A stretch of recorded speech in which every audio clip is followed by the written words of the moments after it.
So for today's episode, we're going to be looking at an RPG series that has never come to this country.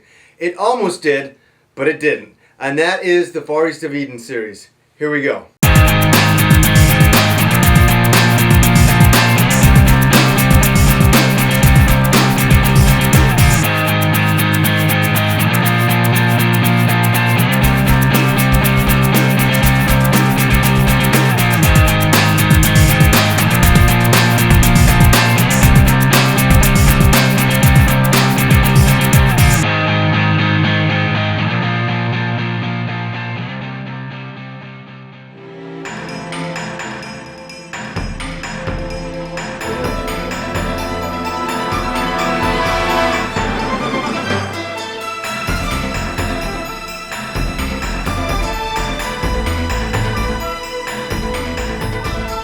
So it's very exciting for me. I finally get to talk about Far East of Eden as an entire series.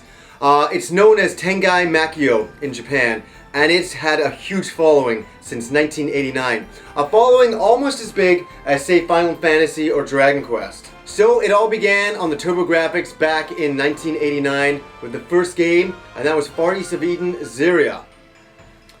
Now, something I should actually explain about these games. They're very traditional role-playing games in the sense of it's overhead, it's got a very Dragon Warrior-esque look to it, lots of random battles. This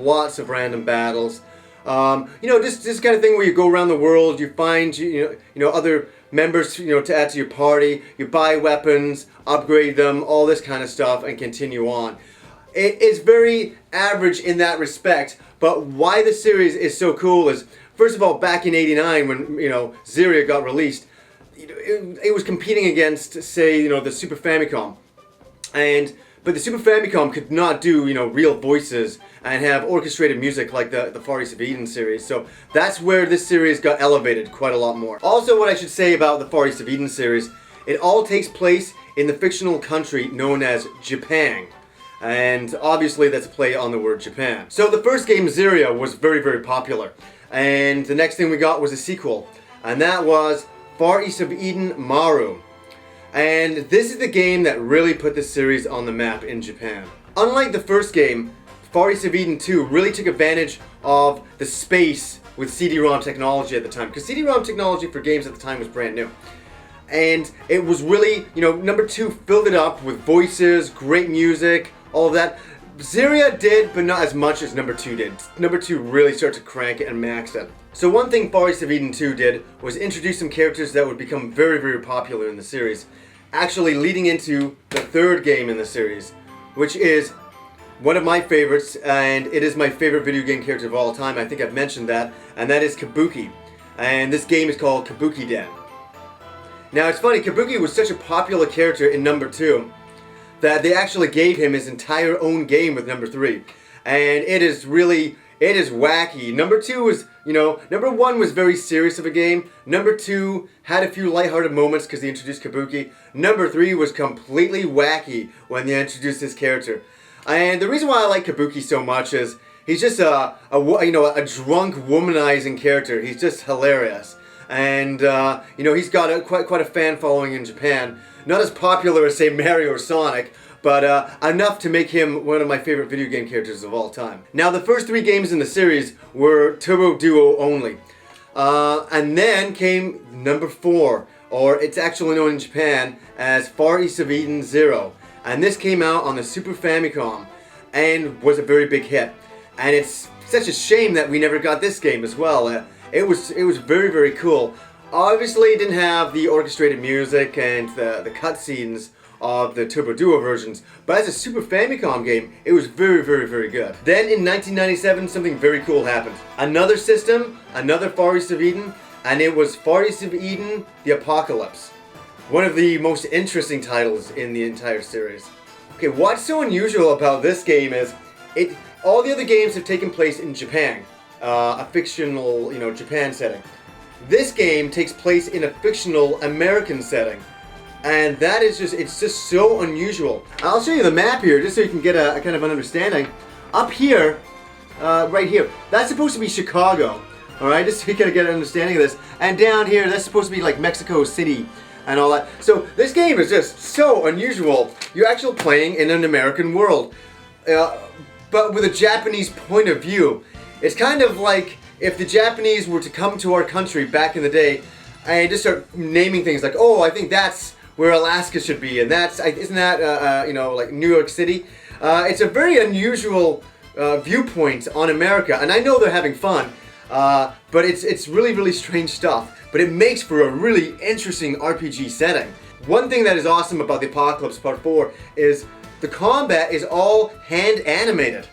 So it's all first person, and like say when wolves or monsters would attack you, they were all hand animated by artists. One frame at a time, like cell art.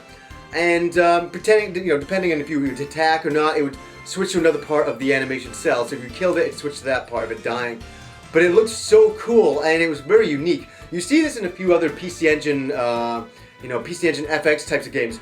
But this was really cool. It was the first time I've ever seen this, and this is one highlight of the series that I think is so very cool. Another game in the series we never got was No Tengai. And that was on the Game Boy Advance, also known as Oriental Blue.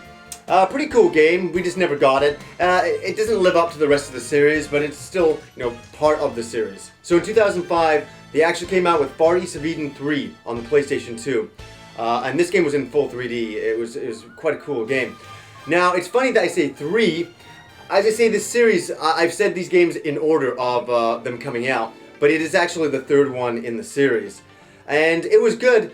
Load times kind of affected it. Obviously, it's a game we never got. It was planned to come out here, and of course it did not. And there's quite a few other side games in the series, like Kabuki Clash, a Neo Geo fighting game, which was very, very cool. You could actually play as Kabuki or Maru from, Far East of Eden 2. So that's a very cool game. I really love that. Actually, there was another Far East of Eden game on the PC Engine. I'd actually used the arcade card, and that was Kabuki Itoryuden. And it's not bad. It's not a bad fighting game. It wasn't as good as Kabuki Clash though. And there was also a full motion video game on the PC Engine FX. It's strange. This series has always seemed like a secret game from Japan because it never came out here, and it's always really frustrated me. But it almost did come out here, and I actually have a little bit of proof about this. In the 1993 video game preview guide by Electronic Gaming Monthly, on page 27, it actually says here, a huge hit overseas, Far East of Eden 2 is a hot CD that takes up 2 CDs as an incredible 580 megs. Very fluid animation, blah blah blah. So they say it's coming out. Obviously it didn't, but man, what a tease. And as I said, Far East of Eden 3 on the PlayStation 2 was also supposed to come out here that didn't. And just something else to mention, there have been a heck of a lot of remakes. There have been remakes for the GameCube of Far East of Eden 2. There have been PSP releases of Far East of Eden 4 Apocalypse. So there's been a lot of other versions of this game. There even was a DS version of Far East of Eden 2, and the music was really good in that as well. So hopefully you got to learn a little bit more about Far East of Eden. I want to bring it up because it is one of those RPG series that has never come out over here, and it had a big following in Japan, and it still does. I just wanted you guys to know about it. Nobody ever talks about this series too much outside of Japanese circles or really hardcore PC Engine circles. So I wanted to bring the light of day on it to a few more people out there. So hopefully you enjoyed it. Hopefully you got to learn a little bit more about this series. Until next time.